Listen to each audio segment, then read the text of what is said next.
Le péché de l'ivresse.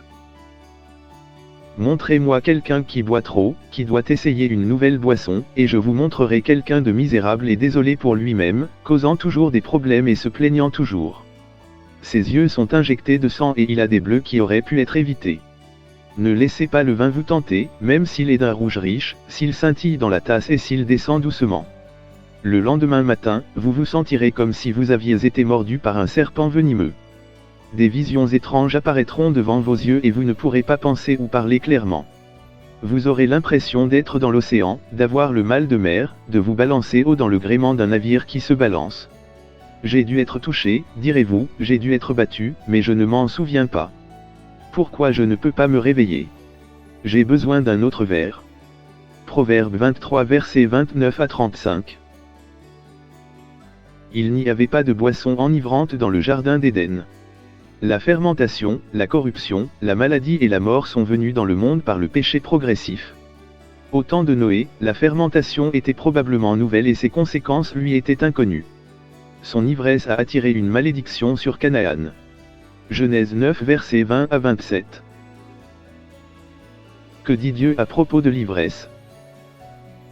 La parole de Dieu est tout à fait claire au sujet du péché d'ivresse et déclare que « Aucun ivrogne ne possédera le royaume de Dieu ».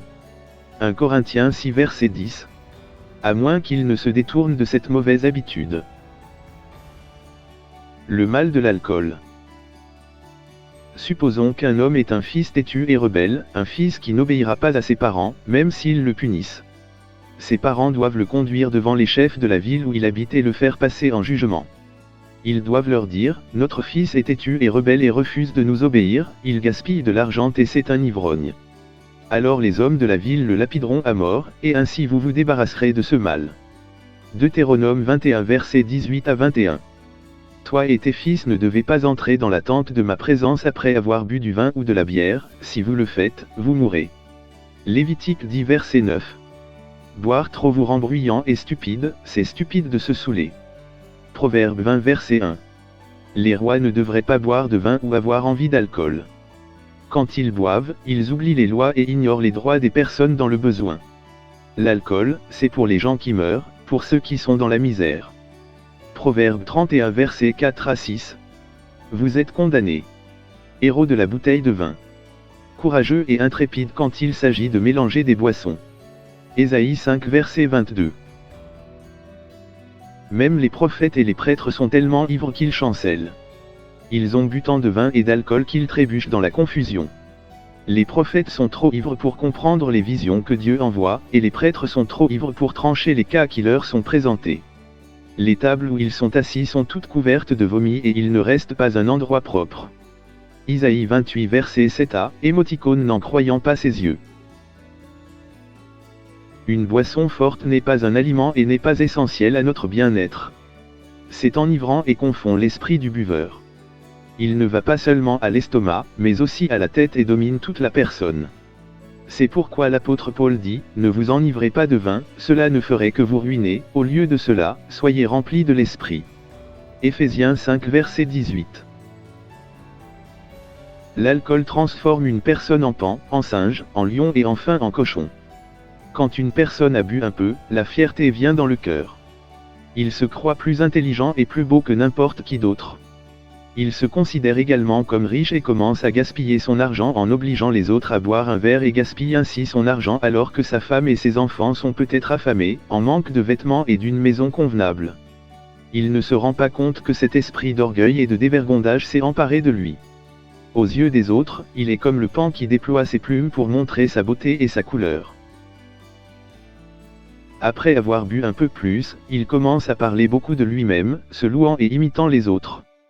Lorsqu'il découvre que ses paroles stupides font rire les autres, il devient plus audacieux et parle plus bêtement que jamais.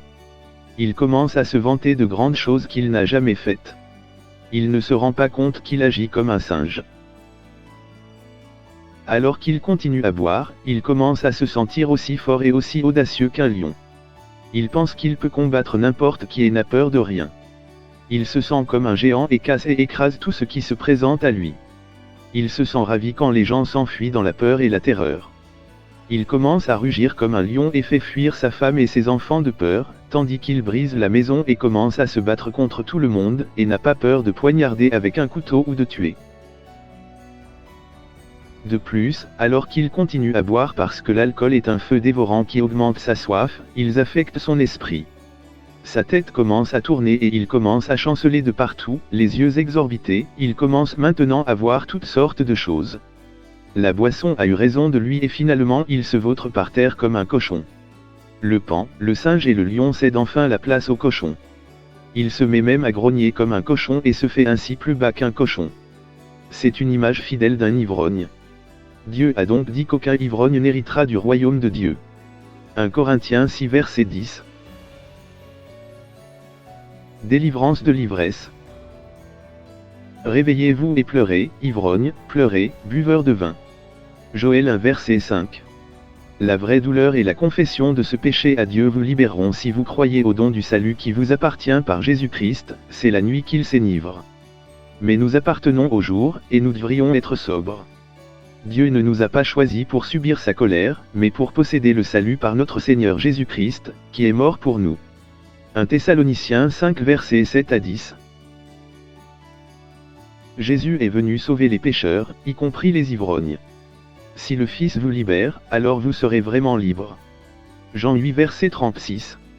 Jésus a dit à la Samaritaine, « Si tu savais ce que Dieu donne, tu le lui demanderais, et il te donnerait de l'eau vivifiante. Mais celui qui boira l'eau que je lui donnerai n'aura plus jamais soif. L'eau que je lui donnerai deviendra en lui une source qui lui fournira de l'eau vivifiante et lui donnera la vie éternelle. » Jean 4 versets 10 à 14. Celui qui a soif doit venir à moi et boire. Comme le dit l'Écriture, celui qui croit en moi, des ruisseaux d'eau vivifiante jailliront de son cœur. Jean 7 versets 37 à 38. Ô Dieu, tu es mon Dieu et je te désire. Tout mon être te désire, comme une terre sèche, épuisée et sans eau, mon âme a soif de toi. Psaume 63 verset 1. Comme un cerf aspire à un courant d'eau fraîche, ainsi j'aspire à toi, ô Dieu. J'ai soif de toi, le Dieu vivant. Psaume 42 versets 1 à 2. Votre âme, cher lecteur, a soif du Dieu vivant, qui seul peut étancher cette soif. Une boisson forte ne le fera jamais. C'est comme un homme essayant d'éteindre un feu en y versant de la paraffine ou de l'essence. Jésus seul peut satisfaire la soif de votre âme vivante, ainsi que toute autre soif que ce soit de richesse, de renommée, de pouvoir, de plaisir ou de femme. Celui qui croit en moi n'aura jamais soif. Jean 6 verset 35. Heureux ceux dont le plus grand désir est de faire ce que Dieu demande, Dieu les satisfera pleinement. Rien dans ce monde ne peut satisfaire la soif de l'âme humaine. Ni l'argent, ni le bétail, ni les femmes, ni la bière, ni le vin, ni le tabac, ni la danse, ni aucun plaisir terrestre ne peuvent vraiment satisfaire. Jésus est le pain satisfaisant et l'eau de la vie. Je suis le pain de vie, leur dit Jésus. Celui qui vient à moi n'aura jamais faim, celui qui croit en moi n'aura jamais soif. Jean 6 verset 35. Venez à Jésus, venez aujourd'hui. Des ruisseaux d'eau vive coulent de Jésus-Christ. Quand Jésus a été suspendu à la croix pour vous et moi, il a crié, « J'ai soif ». Jean 19 verset 28. Jésus, la fontaine d'eau vive, est mort de soif, pour ôter de vous cette soif pécheresse et vous satisfaire. Mettez-vous à genoux et criez à Dieu, et il vous donnera à boire à la fontaine de la vie. Vient celui qui a soif, acceptez l'eau de la vie comme un don, celui qui le veut. Apocalypse 22 verset 17. Venez, tous ceux qui ont soif, voici de l'eau. Ésaïe 55 verset 1. Comme l'eau douce réjouit les assoiffés, ainsi le peuple de Dieu se réjouit quand il les sauve.